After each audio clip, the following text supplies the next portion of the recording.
Oh man, we need to talk about this market and whether it's going to recover from this deep seek nightmare. Is it going to be a buy the dip opportunity? I'm also going to share with you a 100x narrative which you cannot afford to be sleeping on. If you like this type of content, smash up likes. Do not forget to subscribe. Check out the links in the description to Bybit, BitGet if you want to trade. But let's get straight into the charts. You can see here Bitcoin took a big dive, right? Yesterday falling as low as the levels of 97.7 before recovering to close the day at 102. Today's been relatively flat as we await the US Open. Let's see where we can bounce here on Bitcoin. You can see it, of course, it's a very important trend line. This was the trend line we're following. You can see we've curled over and retested it, and so far have managed to bounce, which is positive news. Let's peek at the traditional markets in the US, which are yet to open. And again, they're trying to bounce. You have to understand that, as I spoke about yesterday, this kind of news is often an over panic, right? A lot of people over panic, only then to settle down and say, okay, what has actually occurred? And what has actually occurred is that DeepSeek have provided an alternative to the computational spend that we were led to believe we would need. So for many companies, if you're Microsoft, if you're Amazon, if you're one of these companies out there, you're sitting there running the numbers and saying, hang on, my computation spend, my AI spend, my data server spend is going to be far less as intensive as I was previously led to believe. So it's actually a bullish opportunity for companies like that, and you're seeing the market respond in that kind. However, for companies like Nvidia, it's no bueno, right? It's not good for companies like Nvidia. It's the reason Nvidia, a huge trillion-dollar company, has fallen now to market cap of 2.98. Poor Nvidia, right? It's because a lot of their valuation was around their future valuation. The reason they caught such a huge pump over the last 12 months, which I benefited from, I'm an Nvidia shareholder, is because people were thinking everyone's going to be piling into these GPU processors. And so now, if no longer this is required and you can do them on less, niche, less quality GPU processing and still get to the DeepSeek level, which is arguably doing more than ChatGPT at this point, that has really thrown up the script in terms of budget spend. And that's why we're seeing Nvidia fall here today. But there's not something else to it. Why should that lead to crypto falling, right? We spoke about this yesterday.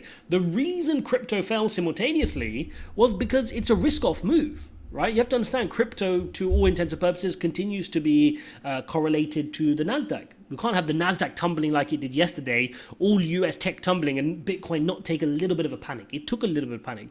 But to be honest, when you look at it yesterday, in its totality, what was it yesterday? A crazy day, but only 0.49% down because most of the dip was bought later in the day. And so this is a good reminder for us that those opportunities, and I'm not saying this in hindsight, I made it in my emergency video yesterday, right? When I was out and about, I made the video to say, hey, it's an opportunity. We'll look back at this as a buy the dip opportunity. And for me, that's exactly what these moments tend to be. It tends to be a little bit of fear mongering, a little bit of worry, and then you look back and go, people overreacted there. I should have bought the dip. But there are other clues we should be taking from yesterday. And there were a couple of comments on the YouTube video yesterday where people were just not understanding the point. The point was not that DeepSeek was going to compete necessarily with ChatGPT. That wasn't the point of what happened. It was the whole bit around the computation. It's the whole bit of throwing the computation out the window to say, hang on, we don't need as much as we budgeted for. And we saw in the Nvidia stock price over the last year that people thought they were going to do so well because so much demand for these GPUs and all the things being provided by Nvidia, when suddenly that's having to be recalibrated, okay? So it's not necessarily that, DeepSeek is going to be the replacement. Because I'm seeing people tweet, but what about your security fears? What about this? All the same stuff we heard with Huawei, all the same stuff we heard with the TikTok, all that whole anti-China narrative is coming out. And that's the narrative I want us as crypto to focus on right now. Remember, this crypto community is not silly. This crypto community is a movement that is an antithesis to the existing incumbents, right? We've always spoken about this. We exist in crypto because we didn't like what TradFi was doing. We understood that fiat currency wasn't the thing for us, right? And we started buying Bitcoin. We started developing and creating decentralized platforms. Well, guess what? They're also, the US, I'm speaking of the West, are also trying to alienate China. But what have China proved time and time again? We are here to stay, and we're serious about this. Whether it's Huawei creating amazing phones and laptops at a fraction of the price of, maybe what Apple's been selling us all these years. Whether it's TikTok providing better social media content than Facebook, which is outdated and not keeping up with the times. Whether it's the same that's going on here. And I think this is what we need to remind ourselves of. We've just seen that one of the biggest players in the US space, OpenAI, with their ChatGPT, have so many billions of dollars of investment behind them, some of the smartest minds in the West behind them, could not keep up with a $6 million investment gone into China's DeepSeek. And this made me think from a crypto perspective, we are sleeping on Chinese cryptos. Now, there's two bits of narratives I want to share with you. First and foremost, we need to understand that it's Chinese New Year tomorrow. So that's one reason why you could catch a Chinese crypto pump. But I'm going to share with you some of the other coins you want to be looking at. For those of you who are around way back, I mean, we're talking, this is going to be a blast from the past. You remember projects like Neo. I want you guys to go and check out Neo. Do your own research. If you want to buy Neo, you can do so using the links in the description, as can you for most of these major cryptos here. VeChain, again, if you're around in the 2020-21 cycle, VeChain was a big player, founded in 2015 by Sunny Lu, another good Chinese player. And again, he used to be an executive at Louis Vuitton. I remember I invested in this back then. So he's got a good background in terms of supply chain and logistics. Qtum is another one you guys can look at for the Chinese narrative. Again, interoperability, right? So think about things we're getting told, you're going to get interoperability with Cardano, you're going to get interoperability with Cosmos Atom. Well, that's what they're working on Qtum. Take a look at Ontology, the blockchain for business. I want you to look at Knowles as well, custom blockchains made easy. And this is not just one place, sharing these same things. Check on this Reddit as well. You can take a look at Nero, which is of course a more of a Chinese related meme coin. Confluct, which is known as China's public blockchain. It's a top candidate for Lunar New Year pump. It ties to the government-backed initiatives. Give it an edge. And I think this is something we need to more than me just pointing out projects. I'll do more research over the next few days and share that with you. And again, make sure you're in my Telegram group if you want to get those tickers dropped to you as and when I find them. But it's this mindset shift to say, hang on, we've been sitting here relying on Cardano, relying on XRP, relying on Solana, relying on Ethereum, which many people are frustrated about right now, particularly in the market. Well, what's to say the next big Ethereum, the next big Bitcoin is being made here? What if it's being made there in China? What if it's one of these Chinese projects?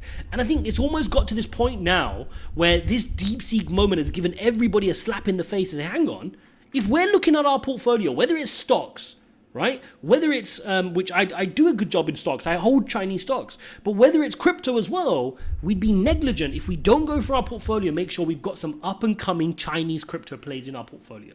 And that's the reason for this video today, is take a moment, go look through your portfolio, and make sure you're not sleeping on these. One of these, you'll wake up and they'll be the big project. One of these Chinese plays will be the best projects because they have some seriously smart people. We know Xi Jinping is focused around innovation right now. That's his, mantra. That's his mission for the country. First he had common prosperity. Now he's focusing on innovation, right? And he wants his country to be innovative, and you're seeing that. Whether it's TikTok. I mean, I'm seeing tweets from people, engineers who used to work at TikTok, say, guys, these guys are a different level to what you're seeing at Facebook and all of our US and UK social media platforms. It's a different level. And it'll be the same for crypto, right? Some of the smartest minds in China will be working on the next big cryptos, the next big Ethereum, the next big Solanas, XRPs.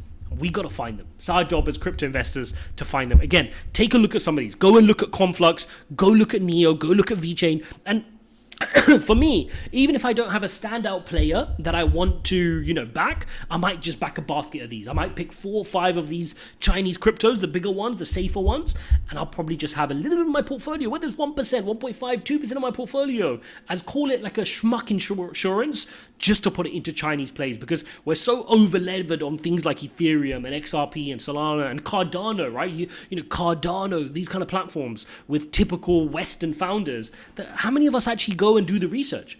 Part of it's our fault, right? Part of it's because it's difficult as well. It's not easy to go find and read through Mandarin or Cantonese literature. It's our job to go and actually find these projects. And again, if you guys have any amazing Chinese projects which you've come across, drop them in the comments below. It's certainly a reminder for all of us investors out there, do not sleep on that side of the world. They are not playing games, and it's almost arrogant and ignorant for us to think all the great innovation is just going to happen in the West. Hopefully you guys found this video useful. If you like this type of content, smash up likes. Do not forget to subscribe, and I'll see you in the next one.